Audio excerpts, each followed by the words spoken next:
آئیے ڈاکٹر طاہر القادری کی زبانی امام حسین علیہ السلام کی شہادت ہونے کے بعد کیا اہل بیت پر مصیبتوں کے پہاڑ ٹوٹے، آئیے ڈاکٹر طاہر القادری کی زبانی سنتے ہیں۔ جب سیدہ زینب قافلہ لے کے دمشق پہنچی تو بازاروں اور گھروں کی چھتوں پر لوگ جمع ہو گئے تھے۔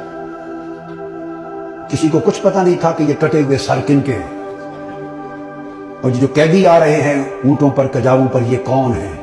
صرف اتنا اعلان کیا ہوا تھا کہ حکومت کے کچھ باغی تھے اور باغیوں کو قتل کر دیا گیا ہے۔ اب یہ باغیوں کے سر دربار یزید میں پہنچائے جا رہے ہیں۔ لوگ باغیوں کو دیکھنے کے لیے چھتوں پر چڑھ رہے تھے۔ کسی کو کچھ خبر کچھ پہچان نہ تھی۔ ہجوم ہو گیا، قافلہ رک گیا بازار دمشق میں۔ آج وہ بازار سوق حمیدیہ کہلاتا ہے، چھتا ہوا ہے آج بازار دمشق کا۔ وہ روٹ تھا جہاں سے وہ مسجد اموی جو ہے اس طرف دربار یزید کی طرف مڑ کے قافلہ جانا تھا۔ بھیڑ ہو گئی، قافلہ رک گیا۔ بھوک تھی، پیاس تھی، پریشان حالی تھی۔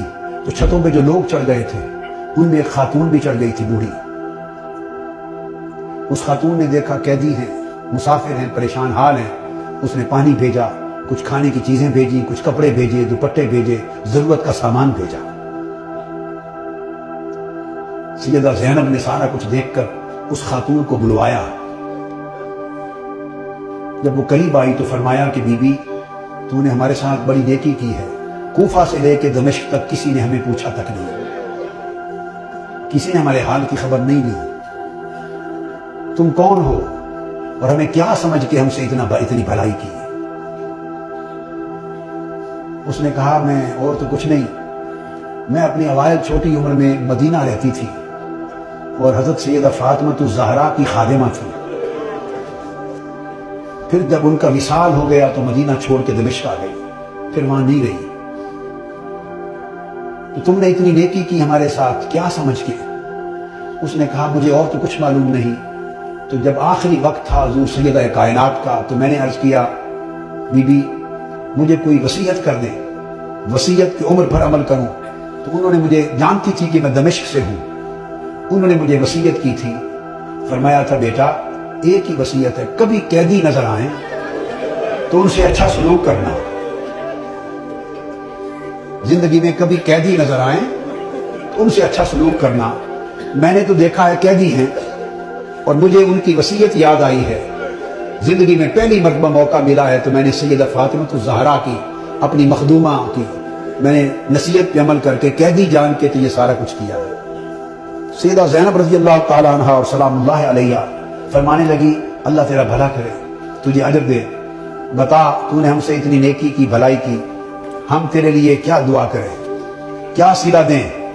ہم تو اس وقت خود مسافر ہیں، قیدی ہیں، لٹے ہیں، مظلوم ہیں، بے یار و مددگار ہیں، ہم تیرے لیے کیا دعا کر سکتے ہیں؟ اس نے کہا بی بی میری ایک ہی آرزو ہے عمر بھر کی، وہ دعا کر دیں۔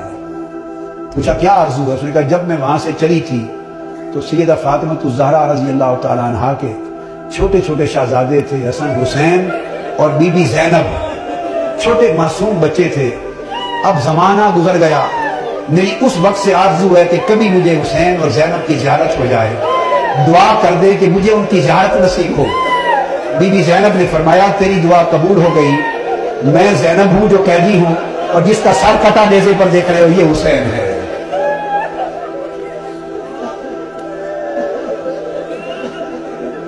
اللہم صلی علی سیدنا و مولانا محمد وعلی آلہ وصحبہ وبارک وسلم۔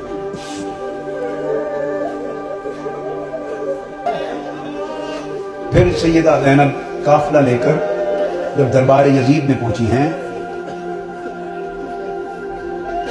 تو اس بدبخت نے حکم دیا کہ یہ جو قیدی ہیں میرے سامنے پیش کیے جائیں، اور گستاخانہ انداز کے ساتھ سیدہ زینب اور سیدنا امام زین العابدین کی طرف مخاطب ہوا۔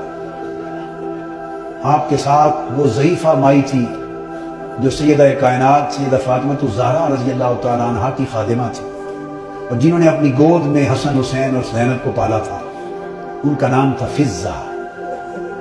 ان حضرت فضہ کا مزار آج بھی دمشق کے قبرستان مقبرہ باب الصغیر میں ہے، اہل بیت اطہار کے ساتھ۔